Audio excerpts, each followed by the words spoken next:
Magandang umaga mga ka-art lover, mga kababayan. Ito yung pinaka magandang tanong ni Risa Hontiveros kay Kibuloy noong nakaraang hearing. Ang tanong ay kung ilang membro ba lahat ang KOJC, ang Kingdom Nation ni Kibuloy, sa Pilipinas kasama na ang sa ibang bansa.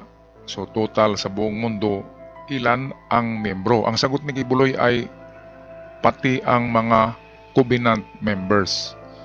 Ang dami-dami palang covenant members. Kasi ang alam ni Risa Hontiveros ay meron lang 6,000 membro lahat ang KOJC na nagtatrabaho para kay Kibuloy. Saan ang galing yung 5 million mahigit? Yun yung covenant members. Kaya sa video ito ay atin talakayin ang covenant members. Panoorin natin ang video. Ito na makarap ko ang lahat ng mga nandirito at narinig ko ang kanilang mga testimonya. Pastor Kibuloy, Mr. Kibuloy, Madam yung Chair. tanong ko muna, ilan ang miyembro ng KOJC? More or less po sa tingnan ko po muna. Loading na, nag-loading. Kahit in estimate po. More or less po, including mga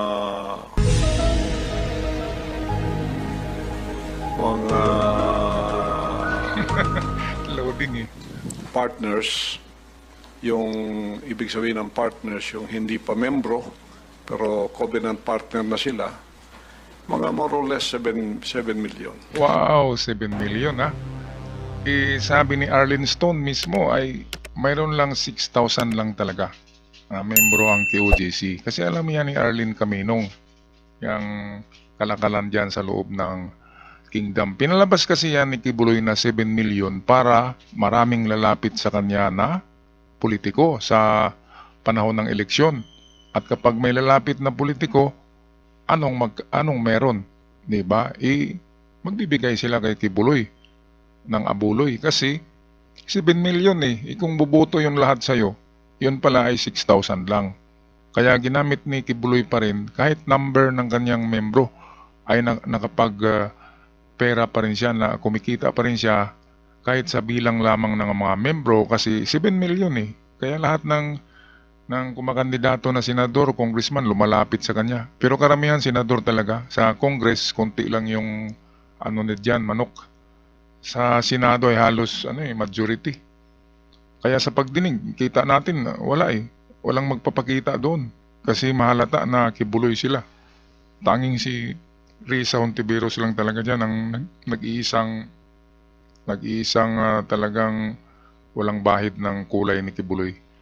Okay, so ito, 7 million ay hindi totoo.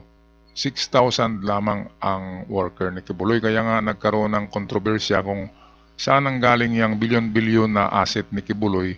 6,000 lang ang workers niya. Kahit na mag-remit yun ng 3,000 pesos a month bawat isa, siguro hindi aabot ng 1 bilyon sa isang taon ang makolekta. Ang sabi naman ng mga tagapamahala dyan sa Kingdom ay umabot daw ng 4 billion a year ang kita ng KOJC dahil sa mga miracle workers, yung nagpapalimos, yun yung miracle. Kaya nga miracle eh, kasi malalaki daw ang i-remit. Pati na rin yung mga nandyan sa Canada, sa Amerika, sa Hawaii, na sham marriages, yung peking marriage, para lamang doon magiging US citizen at makapagtrabaho at magbigay din kay Kibuloy.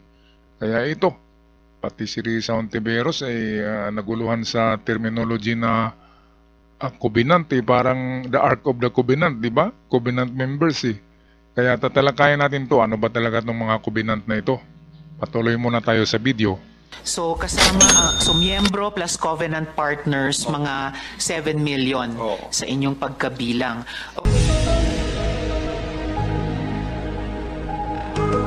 Naguluhan si Risa compute. Kaya't dinadayo siya ng mga politiko at hinihingi ang kanyang endorso. Ito na yun. Humihingi sila ng endorso kay Kibuloy. So tingnan natin tong mga mukha na humihingi ng endorso. Ito, sino to? Ay, ito kasama pala humihingi lumalapit talaga yan. Kahit nga si Pinoy ay lumalapit dyan eh. nakita ang impluensya ng mga leader tulad ni Kibuloy. Kamakailan, bumuo siya ng isang presidential debate at nang hindi sumipot ang mga pangunahing kandidatong sina Senator Noynoy Aquino at Senator Manny Villar, nagalit siya. Grabe nagalit siya sa mga senador. Kasi feeling niya na above the law siya above the power of the Senate. Senador, pinapagalitan eh. Sobrang powerful talaga tong taong to noon. Nabudol-budol niya lahat, pati sa mga senador, lumalapit sa kanya. 6,000 lang pala yung total population ng membro niya. Kung boboto yun, 6,000 lang talaga yun. 6,001 kasama siya. Kaya budol-budol pa rin kahit ang hininging tulong ng mga senador para sa kanyang para sa boto ay budol-budol numbers pa rin. Kaya talagang marunong si Kibuloy maglaro ng itong sabihin natin na kung sa Loto Swerte Respeto ay sinasabing numero na sindikato. Magaling si Kibuloy sa ganyang gawain. Parang parang sugal talaga yung niya, yung matrix niya, yung ginagamit na formula para siya yayaman. Ewan ko lang kung talagang ganyan, baka mayroon pang ibang negosyo sa likod ng KOJC, kaya bilyon-bilyon ang kanyang asset. Patuloy tayo ito, Manny Villar pala. Panoorin na muna natin ang video. At nito lang linggo, personal pa siyang pinuntahan ni Villar, isa sa mga nangungunang kandidato para personal na humingi ng sorry. Nagkaintindihan naman kami magkaibigan at of course, pinaliwanag ko naman. Okay na. Ito, Noong 2004, si Pangulong Arroyo naman ang sinuportahan ni Kibuloy. Ayan. Bukod sa magkababayan sila, kapwa Tagalubao. Sinabi raw sa kanya ng Panginoon na mananalo si GMA laban kay FPJ. ayan, so dami talagang lumalapit sa kanya. Kaya nga ay bawat lapit ng mga politiko na yan ay pera yan.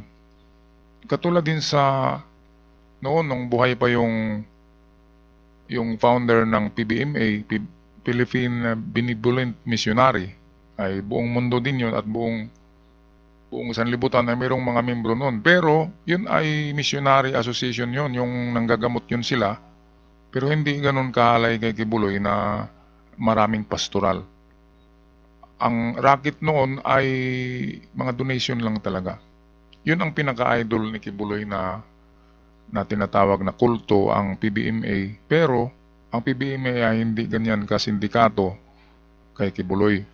At hanggang ngayon ay nandyan pa yung grupo na yan Missionary Association.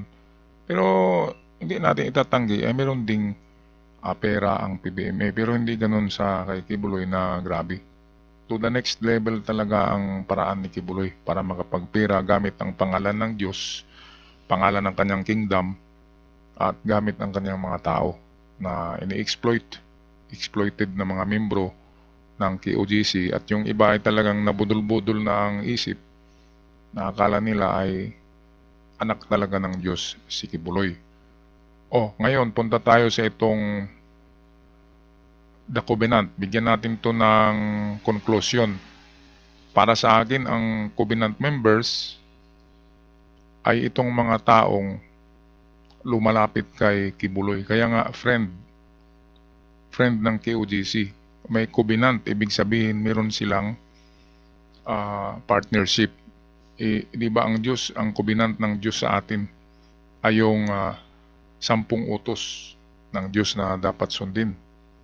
Ang covenant ayon din kay Kibuloy ay yung mga taong lumalapit sa kanya, pero hindi mga membro, pero considered na membro kasi susuporta sa kanya.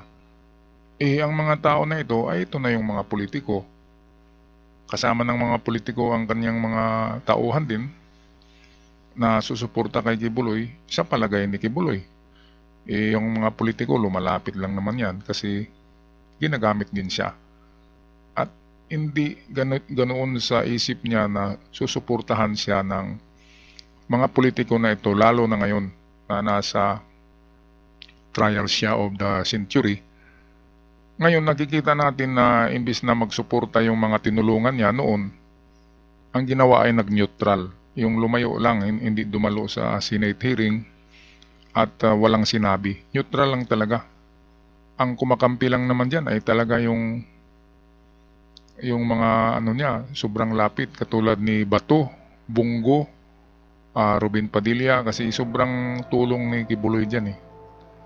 Cynthia Villar, malaki ng tulong ni Kibuloy para manalo yan, ang mga yan. Kaya yung apat na yan ay covenant members ni Kibuloy. Pero sa sinabi niya na 7 million, astronomical na numero yun, 7 million.